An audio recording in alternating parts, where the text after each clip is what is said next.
Hello there! When it comes to children's literature, I think Roald Dahl is the best author of them all.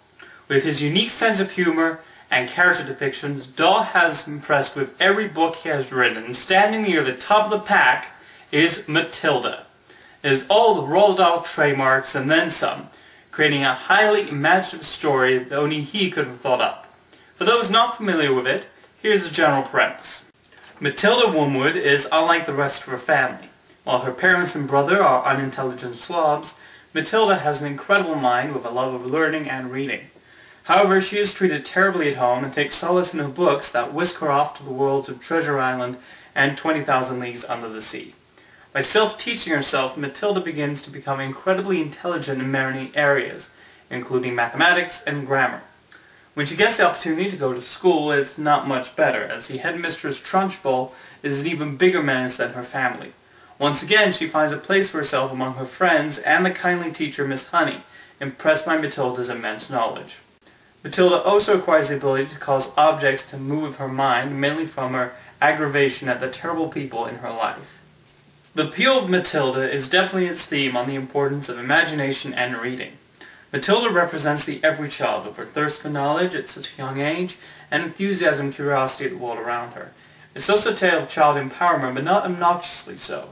The book mainly attacks adults who think they have the power to dictate even the most absurd of rules.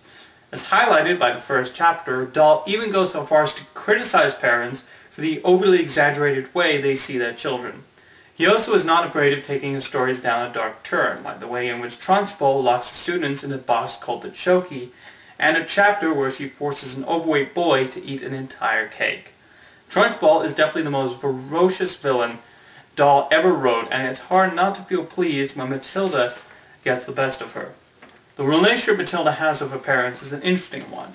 Even though they think of her as a pest, she never actually hates them, and her constant pranks are more a means of teaching them a lesson for their poor behavior. From supergluing Mr. Wormwood's hat to sticking a bird in the chimney, these aren't meant to harm anybody and more for her to play around with their lack of intelligence.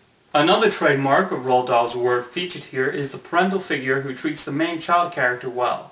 Much like the grandmother in The Witches and the insects in James and the Giant Peach, Miss Honey is somebody for Matilda to look up to, and their relationship is nicely written.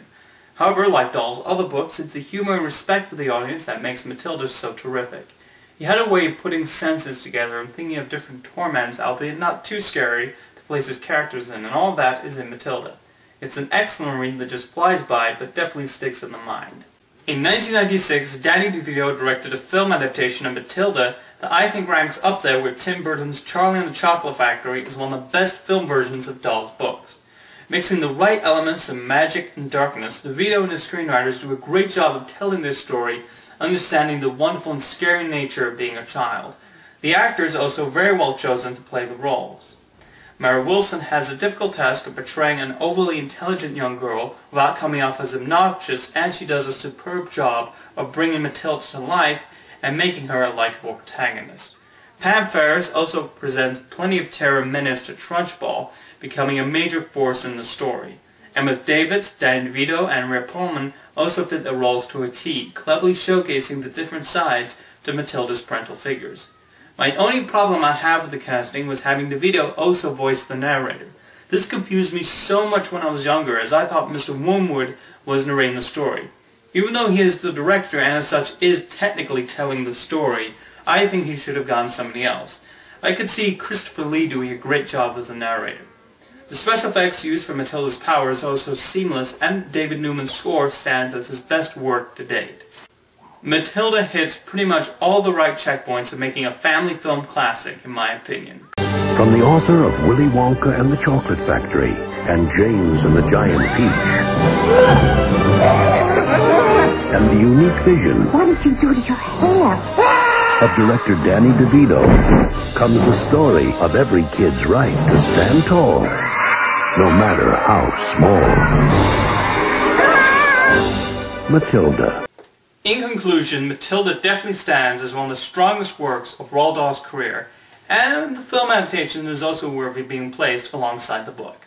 Both are definitely worth delving into. See you next time.